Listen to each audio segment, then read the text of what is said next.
எல்லாம் கை தட்டு நல்லா தட்டுங்க. பத்தல வேகமா ரொம்ப வருஷம் ஆயிடுச்சு உங்க கைத்தட்டு சத்தம் எல்லாம் கேட்டுச்சு. ஐயாவுடைய திருநடை அடியேனால் இங்கு துவக்கி வைக்கிற ஒரு பாக்கியம் எனக்கு கிடைத்தது. 2 முறை இந்த மேடையிலே வந்திருக்கிறேன். அதன் பிறகு பல வருடங்கள் கழித்து இன்றுதான் உங்களை தொட்டு பார்க்கிற ஒரு நிலை கிடைத்திருக்கிறது. அதனால விட்டுட்டு போக மாட்டேன். நல்லா கைத்தட்டி கலகலப்பா இருக்கணும். அடிங்க பார்க்கலாம். நல்லா வேகமா. நல்ல நினைவோர்க்கு நாளத்தனையானாலும் புல்லாங்கு மாறாது புவி மீதில் வாழ்ந்திருப்பார்.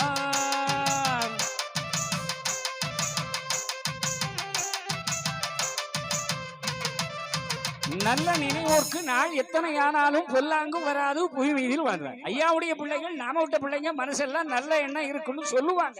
நானும் நம்புவேன். ஆமா, நல்லவங்க எல்லாம் கை தூக்குங்க பார்க்கலாம். என்னடா வந்த உடனே கேள்வி கேட்கணும். அதை நான் பார்க்கணும். இல்ல நல்லவங்க எல்லாம் கை தூக்குங்க மக்கா. மாம்பெரிய கூட்டுல 16 பேர் தான் நல்லவங்க.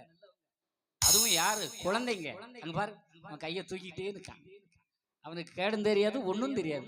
குழந்தையும் தெய்வமும் குணத்தால் ஒன்று, குற்றங்களை மறந்து விடும் மனத்தால் என்று. கண்ணதாசன் எழுதுனது பொய்யா போற. ஆனா பெரியவங்க யாருமே கை தூக்கல. நீங்க எல்லாம் நல்லவங்க இல்லையா? நீ இப்படி ஒரு கேள்விக்கு பண்ண தெரிஞ்சா நான் வீட்டுல இருந்து ட்ரைனிங் எடுத்துட்டு வந்திருப்பேனே. இல்ல நீங்க எல்லாம் என்னோட ரொம்ப நெருக்கப்பட்டவர்கள் தானே, அதனால தானே ஓடி வந்து கேட்கிறேன். ஆனா பொதுவாவே இந்த நாமம் ஒருவன் செவிகளிலே கேட்கிறது என்றால் அவன் நல்லவனாகத்தான் இருக்க முடியும். அதுல மாற்றமே கிடையாது. அதான் நீங்க வேணா கைத்தட்டாம இருக்கலாம், கையை தூக்காம இருக்கலாம். நல்லவங்களால் தான் இந்த அரங்கத்தில் வந்து அமர முடியும் மக்களே. நல்லவர்களால் தான் ஐயாவுடைய நாமத்தை கேட்க முடியும் மக்களே. ஆமா, எங்கே எவனுடைய செவியில் கேட்டால் அவன் நல்லவனாகத்தான் இருக்க முடியும். தப்பாக இருப்போம். ஏதோ பூமியில பிறந்துட்டு அப்படி இப்படின்னு கொஞ்சம் அப்படி இப்படித்தான் இருப்போம் இல்லையா? ஆனா அதுக்காக நம்ம ஐயா உங்களை கைவிட்டு போக மாட்டாரே. ஆனா சொல்றார், நல்ல நினைவோர்க்கு நாளதனையானாலும் புல்லாங்கு வராது பூமி மீதில் வாழ்ந்திருப்பார்.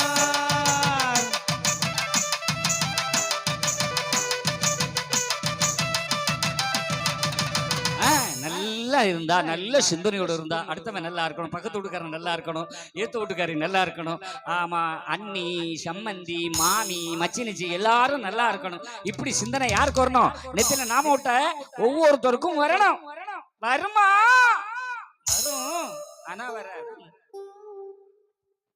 ஏத்த வீட்டுக்காரி ஒரு 8 பவுன்ல போட்டிருப்பா. அதுவும் 8 மணி சேலைக்கு வெளியில எடுத்து போட்டிருப்பா.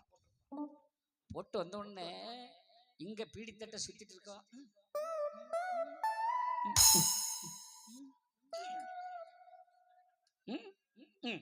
இதெல்லாம் ஒன்லி டயலாக் கிடையாது, ஒன்லி ஆக்டிங். இது அங்க நடக்கும்.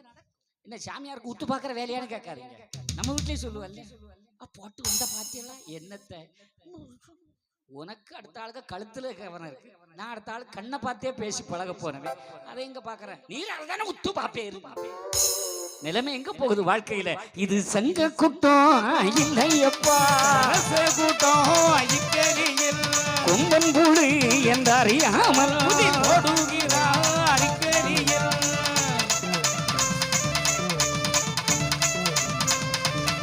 மக்க நம்பி பிடித்திடுங்கோ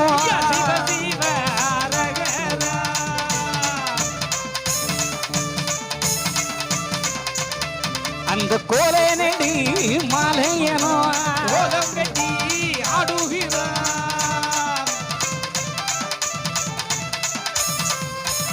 மக்கா கூத்தாடி சித்தனோ சித்துகித்தை யாரறிவார்.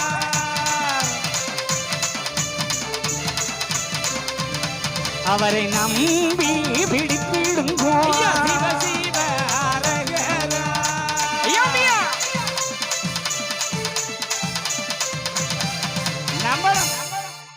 எந்த தெய்வத்தை வணங்கினாலும் மனிதனுக்கு நம்பிக்கை வேண்டும்.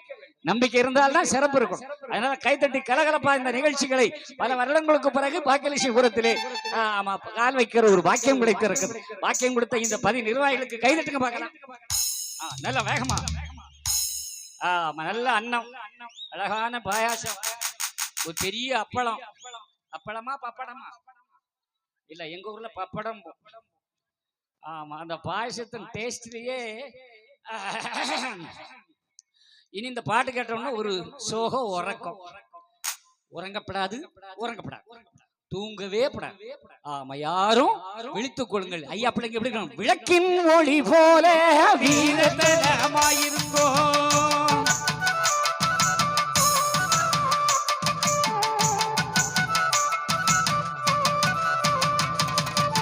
விளக்கின் ஒளி போல வீரத்தனமாக இருக்கும். இன்னைக்கு ஐயாவுடைய பதிகள் பல பல வளர்ந்து கொண்டே இருக்கிறது.